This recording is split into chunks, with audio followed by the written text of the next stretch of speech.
বন্ধুরা, দেখুন আমার সেই ড্রাগন গাছে 12খানা ফল ধরেছিল এবং সেই ফলগুলো সবই লাল হয়ে গেছে এবং সেই ফলে আমি সব প্লাস্টিক দিয়ে ঢেকে রেখেছি, কারণ প্লাস্টিক দিয়ে যদি আমি না ঢাকি তাহলে এই লাল অবস্থা থাকলে পাখি বা কাঠবিড়ালিতে এই ফল খেয়ে নেয়। যে কারণের জন্য আমি এই ফলগুলো সবই ঢেকে রেখেছি। দেখতে কি অপরূপ সুন্দর লাগছে, দেখুন লাল হয়ে গেছে সবগুলো, কি সুন্দর লাগছে। একটি গাছে এতগুলো ফল একসাথে, কি ভালো লাগছে, অসাধারণ।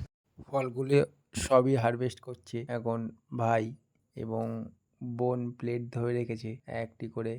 সবগুলো ফলই হারভেস্ট করা হবে আজকে, টোটাল 11টা ফল, এবং বোন প্লেট ধরে রেখেছে, প্লেটে ভাই রাখছে একটা করে। দেখতে আলাদাই মজা, বাড়ির গাছের কোনো ফল হলে গাছে সেটা নিজের হাতে পাড়া, সে কি মজা। এবং একটা দিন ওয়েট করে বসে থাকা, কবে ফলগুলো পাকবে, কবে ফলগুলো পাকবে। সেই ফুল থেকে ফলে পরিণত হতে টোটাল 1 মাস টাইম লেগে গেছে এবং এই আনন্দটাই আলাদা। তাই তখনই মনে হয় যে গাছ করা সার্থক। এবছরের মতো এই শেষ ফল, কেন এবছর আর ফল হবে না, ফুলও হবে না, সিজন শেষ ড্রাগনের। এবং এই গাছটিকে আমি একটি ছাতার আকৃতি শেপ দিয়েছি, যে কারণের জন্য ফলগুলো হারভেস্ট করতে একটু কষ্ট হচ্ছে, কাটাও খেতে হচ্ছে।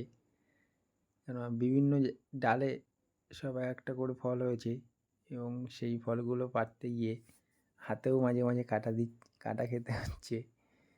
এবং দেখতে পাচ্ছেনই আপনারা যে কীরকম কষ্ট করে ফলগুলো পাড়তে হচ্ছে। কেন এই ড্রাগন গাছের ফল পাড়তে গেলে কাটা তো খেতে হবেই, এটা নিয়ে তো অভিযোগ রাখলে হবে না। এবং এবার চালের ওপাশটা যাচ্ছে, ছাদের ওপাশটা গিয়ে ওই ফলটা পাড়ার জন্য যাচ্ছে ভাই।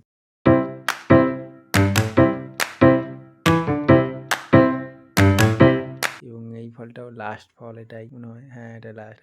এবং এবছরের মতো শেষ ফল কাটা, হারভেস্ট করা কমপ্লিট হয়ে গেল এবং সেই ফলগুলো এখন সবগুলোই প্লেটে সাজানো হয়ে গেছে। না না না, ওটা লাস্ট না, এখনো দুটো আছে, এই একটা আর একটা লাস্ট মনে হচ্ছে, হ্যাঁ এটাই লাস্ট। এবং এটাই শেষ ফল কাটা কমপ্লিট। এবার চলে আসবে ভাইয়ের পাশে এবং এই যে দেখুন আপনারা, প্লেটে টোটাল ফলগুলো সাজানো হয়েছে, সুন্দর লাগছে।